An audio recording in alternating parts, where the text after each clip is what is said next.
Hey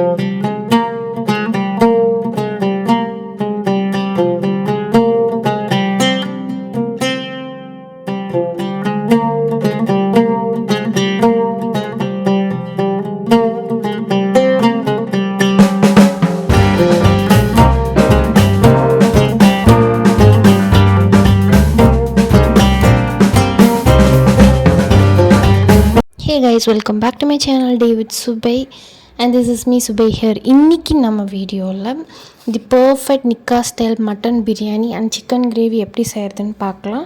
ரொம்ப டீட்டெயில்டாக கொடுத்துருக்கேன். ஸோ வீடியோ ஸ்கிப் பண்ணாமல் ஃபுல் அண்ட் ஃபுல் பாருங்கள். வாங்க வீடியோக்குள்ளே போகலாம். நம்ம ஃபர்ஸ்ட் பிரியாணி மசாலா ரெடி பண்ணணும். அதுக்கு 50 கிராம் அளவுக்கு பட்டை வந்து எடுத்துக்கோங்க. 40 கிராம்ஸ் அளவுக்கு ஏலக்காய் வந்து எடுத்துக்கோங்க. ரெண்டையும் நல்லா சன்லைட்டில் ட்ரை பண்ணிவிட்டு ஒரு ஃபைன் பவுடராக வந்து பவுடர் பண்ணி வச்சுக்கோங்க. மிக்ஸி ஜாரில் போட்டு நம்ம கீர்னூர் ஸ்டைல் மட்டன் பிரியாணி தான் செய்ய போகிறோம். அதுக்கு சின்ன வெங்காயம் தான் யூஸ் பண்ணணும். ஸோ சின்ன வெங்காயம் வந்து 200 கிராம் அளவுக்கு எடுங்க, சரியாக இருக்கும் 1 kg பிரியாணிக்கு. 100 கிராம் அளவுக்கு வந்துட்டு கார்லிக் வந்து எடுத்துக்கோங்க, பூண்டு வந்து எடுத்துக்கோங்க. அண்ட் தென் வந்துட்டு ஒரு 90 கிராம் அளவுக்கு வந்துட்டு ஜிஞ்சர் வந்து எடுத்துக்கோங்க. கார்லிக் கொஞ்சம் அதிகமாக, ஜிஞ்சர் கொஞ்சம் கம்மியாக இருந்தால் நல்லாயிருக்கும் பிரியாணிக்கு. அண்ட் தென் வந்து 200 கிராம் அளவுக்கு தக்காளி எடுத்தால் போதும். ரொம்ப எடுத்தால் டொமேட்டோ ரைஸ் மாதிரி ஆயிரும். அதுக்கப்புறம் ஒரு ஹேண்ட்ஃபுல் ஆஃப் மல்லி எல்லாம் வந்து எடுத்துக்கோங்க. தாளிக்கிறதுக்கு 2 சின்ன சைஸ் பெரிய வெங்காயம், அதுக்கப்புறம் அரை கையளவுக்கு புதினா வந்து எடுத்தால் போதும். மீடியம் சைஸில் ஒரு 10 பச்சை மிளகாய் எடுத்து வச்சுருக்கேன். ஸோ ஆனியன் நல்லா ஸ்லைஸ் பண்ணி எடுத்து வச்சாச்சு தின்னா.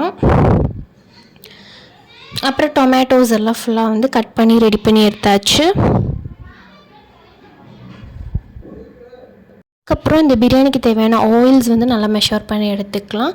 இதுக்கு வந்து கோகனட் ஆயில், அதுக்கப்புறம் கிரவுண்ட்நட் ஆயில், அதுக்கப்புறம் கீ 3 தேவை. 150 அளவுக்கு வந்துட்டு கடலெண்ணெய் வந்து எடுத்து வச்சுருக்கோம். கொஞ்சம் ஜாஸ்தியாகிடுச்சு. 150 அளவுக்கு கடலெண்ணெய் வந்து எடுத்துக்கோங்க. 75 ml வந்துட்டு கோகனட் ஆயில் வந்து எடுத்துக்கோங்க.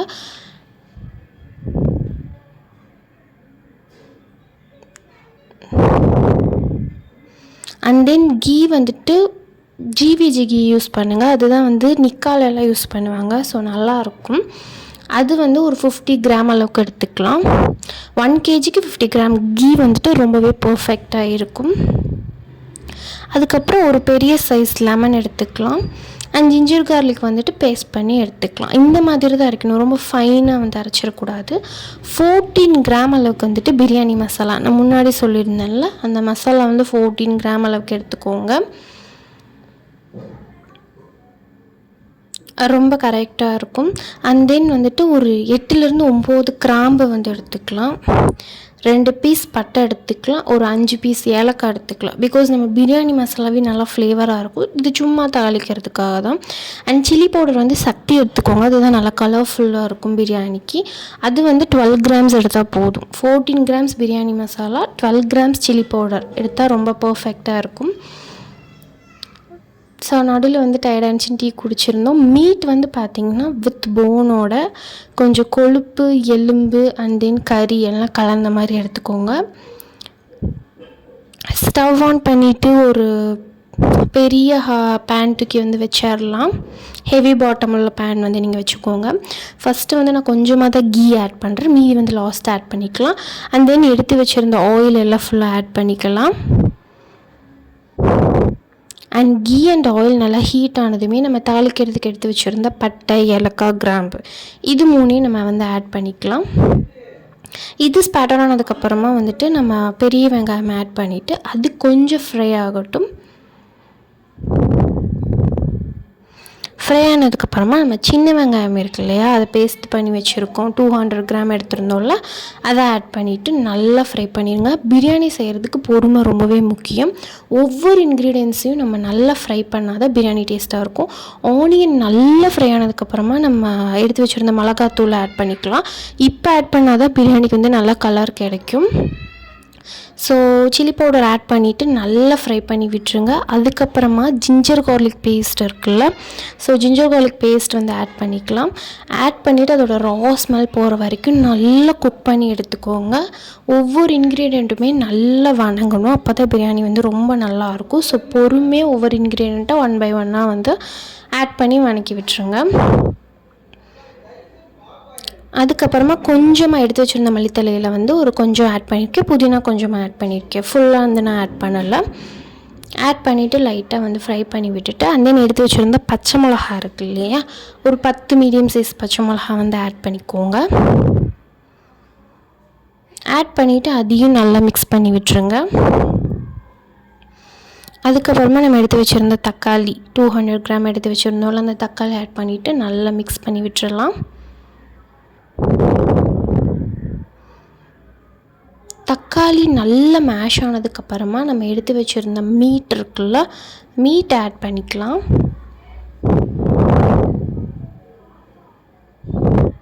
ஒன் கேஜி ரைஸ்க்கு 1 கேஜி மட்டன் ஆட் பண்ணால் தான் டேஸ்ட் நல்லாயிருக்கும். எக்ஸ்ட்ரா கூட ஆட் பண்ணுங்கள், கம்மியாக ஆட் பண்ணாதீங்க. ஸோ மட்டனை வந்து இந்த மசாலா கூட நல்லா மிக்ஸ் பண்ணி விட்டுறலாம். அண்ட் தென் இந்த மட்டனில் உப்பு பிடிக்கணும்னு சொல்லிவிட்டு சால்ட் வந்து ஆட் பண்ணிக்கலாம். சால்ட் இல்லை, கல்லுப்பு வந்து ஆட் பண்ணிக்கோங்க. அதுக்கப்புறம் மீதி உள்ள கொத்தமல்லி புதினா அது கொஞ்சமாக ஆட் பண்ணிக்கலாம். ஆட் பண்ணி இதையும் நல்லா மிக்ஸ் பண்ணி விட்டுருங்க. மட்டன் சேர்த்துட்டு ஒரு 10 மினிட்ஸ்க்கு அது நல்லா வணங்கணும். ஒரு 15 to 20% அது வந்து மீட் வந்து அதோட குக் ஆகணும் மசாலா கூட. அந்த மாதிரி நல்லா வதக்கி எடுத்துக்கோங்க. ஆயிலெலாம் நல்லா ரிலீஸ் ஆனதுக்கப்புறம் பிரியாணி மசாலா இருக்குல்ல, பிரியாணி மசாலா நீங்கள் இப்போ ஆட் பண்ணிக்கோங்க. ஆட் பண்ணிவிட்டு ஒரு 2 மினிட்ஸ் மிக்ஸ் பண்ணதுமே நம்ம வாட்டர் சேர்த்திக்கலாம். 1 கேஜி ரைஸ்க்கு 1 கப் அரிசிக்கு 2 கப் தண்ணி, அந்த மாதிரி நீங்கள் மெஷர் பண்ணி உங்களுக்கு எவ்வளோ தேவையோ நீங்கள் வந்து ஆட் பண்ணிக்கலாம். 1 கேஜிக்கு நீங்கள் எதில் மெஷர் பண்ணுறீங்களோ அதில் நீங்கள் வந்து வாட்டர் மெஷர் பண்ணி நீங்கள் ஆட் பண்ணிக்கோங்க. நாங்கள் வந்து சீரக சம்பா அரிசி தான் எடுத்திருக்கோம். பாஸ்மதி விட சீரக சம்பா தான் பர்ஃபெக்டாக இருக்கும் பிரியாணிக்கு. ஸோ நீங்களும் சீரக சம்பா ரைஸே வந்துட்டு நீங்கள் எடுத்துக்கோங்க. தண்ணி ஆட் பண்ணிவிட்டு நல்லா மிக்ஸ் பண்ணிவிட்டு சால்ட் செக் பண்ணிவிட்டு பார்த்தாட்டி இந்த ஸ்டேஜில் ஆட் பண்ணிக்கோங்க. இந்த ஸ்டேஜில் ரைஸ் ஆட் பண்ணுறதுக்கு முன்னாடி சால்ட் வந்து கொஞ்சம் கரிக்கிற மாதிரி இருக்கணும். அப்போ தான் ரைஸ் கூட வெந்து வந்ததுக்கப்புறம் உங்களுக்கு கரெக்டாக இருக்கும்.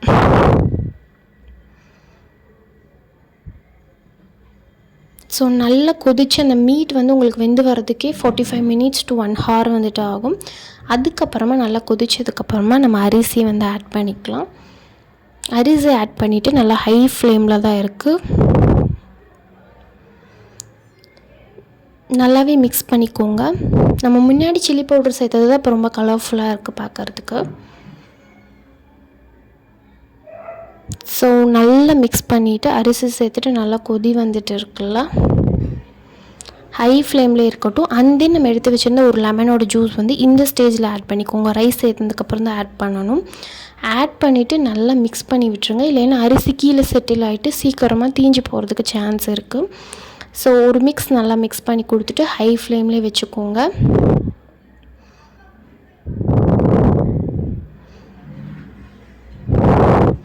இப்போ வந்து நல்லா கொதிச்சிட்ருக்கு. ரைஸ் ஓரளவுக்கு மேலே வர ஆரம்பிச்சிருக்கு. ஸோ நல்லா மிக்ஸ் பண்ணி விட்டுருங்க.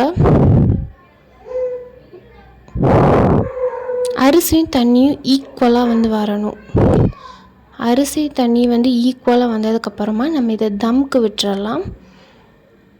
ஸோ நல்லா மிக்ஸ் பண்ணியாச்சு. அரிசியும் தண்ணியும் வந்து ஈக்குவல் ப்ரப்போர்ஷனுக்கு வந்து வந்துருச்சு, உங்களுக்கு பார்த்தாலே தெரியும். நல்லா வந்ததுக்கப்புறமா ஒரு பழைய தோசைக்கல் வந்துட்டு நீங்கள் வச்சுட்டு நல்லா ஹீட் ஆனதும் மேலே இந்த பிரியாணி பாட்டை தூக்கி வந்து வச்சுருங்க. அதுக்கு மேலே க்ளோஸ் பண்ணிவிட்டு நல்லா ஒரு வெயிட் தூக்கி மேலே வச்சுருங்க. நாங்கள் என்ன பண்ணிட்டோம், பிரியாணி பாட் வந்து வச்சுட்டு லிட் க்ளோஸ் பண்ணிவிட்டு அதுக்கு மேலே ஒரு குக்கர் ஃபுல்லாக தண்ணி பிடிச்சி வந்து வச்சாச்சு. அப்போ தான் நல்லா தம் ஆகி வரும். ஸோ இந்த மாதிரி நீங்களும் வந்து தம்க்கு வந்து வச்சுக்கோங்க. அப்போ தான் நல்லா பர்ஃபெக்டாக இருக்கும். லோ ஃப்ளேமில் ஒரு 15 மினிட்ஸ் வந்து வச்சிங்கன்னா சூப்பராக தம் ஆகி வந்துடும். பார்த்தாலே தெரியும் ரைஸ்லாம் நல்லா குக் ஆகி தம் ஆகி வந்துருச்சு.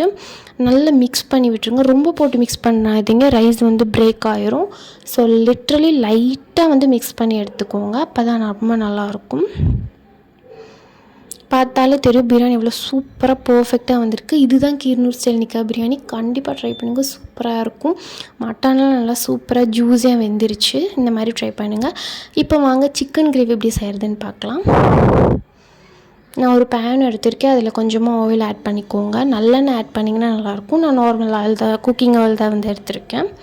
குக்கிங் ஆயில் ஆட் பண்ணிவிட்டு 2 ஏலக்காய், 2 பட்டை, 2 கிராம்பு ஆட் பண்ணிக்கோங்க. அது நல்லா வெடித்ததுக்கப்புறமா வந்துட்டு 2 மீடியம் சைஸ் ஆனியன் கட் பண்ணி வச்சுருக்கேன். கூட கருவேப்பிலை, 2 பச்சை மிளகா சேர்த்துட்டு இது நல்லா கோல்டன் ப்ரௌன் வர வரைக்கும் நல்லா மிக்ஸ் பண்ணி எடுத்துக்கோங்க. கொஞ்சமாக நான் சால்ட் ஆட் பண்ணியிருக்கேன், ஆனியன் சீக்கிரம் வந்துட்டு ஃப்ரை ஆகி வரணுங்கிறதுக்காக. ஆனியன் நல்லா இந்த அளவுக்கு ஃப்ரை ஆனதுமே நான் சிக்கன் பீசஸ் வந்து ஆட் பண்ணியிருக்கேன். ஒரு 1/2 kg அளவுக்கு சிக்கன் பீசஸ் ஆட் பண்ணிவிட்டு நல்லா மிக்ஸ் பண்ணி விட்டுருங்க. அந்த ஆனியன் கூட அது நல்லா ஃப்ரை ஆகணும். மீட் நல்லா வந்து ஃப்ரை ஆனால் தான் ரொம்ப டேஸ்ட்டாக இருக்கும். ஸோ நீங்கள் மீட் ஆட் பண்ணிவிட்டு நல்லா மசாலா கூட ஃப்ரை பண்ணி விட்டுருங்க.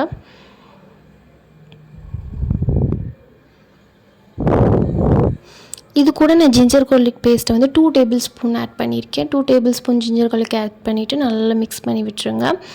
அதோட ரா ஸ்மெல் போனதுக்கப்புறமா ஒரே ஒரு டொமேட்டோ கட் பண்ணி வச்சுருக்கேன், அதை ஆட் பண்ணிக்கலாம். சின்ன டொமேட்டோவை ஒன்று ஆட் பண்ணால் போதும். டொமேட்டோ ஆட் பண்ணிவிட்டு மீட் கூட நல்லா மிக்ஸ் பண்ணி விட்டுருங்க. டொமேட்டோ நல்லா வதங்கி வந்துடணும். அதுக்கப்புறமா சக்தி சிக்கன் மசாலா வந்து ஒரு பேக்கெட் வந்து நான் ஆட் பண்ணியிருக்கேன். சக்தி சிக்கன் மசாலா வந்து நல்லாயிருக்கும் சிக்கன் கிரேவிக்கு. மேரேஜில் இது ஆட் பண்ணுவாங்க. ஸோ சக்தி சிக்கன் மசாலா ஆட் பண்ணிவிட்டு நல்லா சிக்கனோடு நல்லா மிக்ஸ் பண்ணி விட்டுட்டு தேவையான அளவுக்கு வாட்டர் வந்து ஆட் பண்ணிக்கலாம். ஒரு 5 மினிட்ஸ் மசாலா குக் ஆகட்டும். அண்டே நீங்கள் வந்து வாட்டர் ஆட் பண்ணிக்கோங்க. இந்த சிக்கனுக்கு தேவையான அளவுக்கு வாட்டர்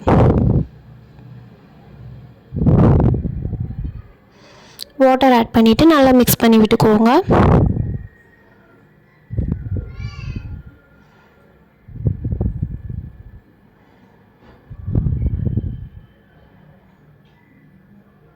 நல்லாவே மிக்ஸ் பண்ணி விட்டாச்சு.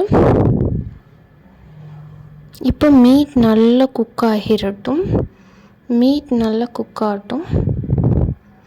அதுக்கப்புறமா இதுக்கு 2 இன்க்ரீடியன்ட்ஸ் ஆட் பண்ணணும். 1 டேபிள் ஸ்பூன் அளவுக்கு சீரக பவுடர் வந்து ஆட் பண்ணியிருக்கேன்.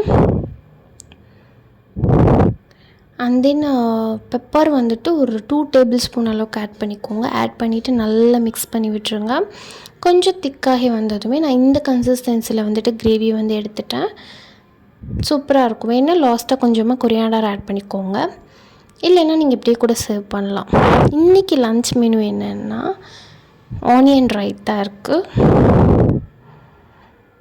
அதுக்கப்புறம் சிக்கன் கிரேவி அண்ட் தென் நம்மளோட சூப்பரான மட்டன் பிரியாணி சூப்பராக இருக்குது. கண்டிப்பாக இதே மெஷர்மெண்ட்டில் நீங்கள் ட்ரை பண்ணி பாருங்கள். நான் டீட்டெயிலாக சொல்லியிருக்கேன். டாட்டா பாய், டேக் கேர்.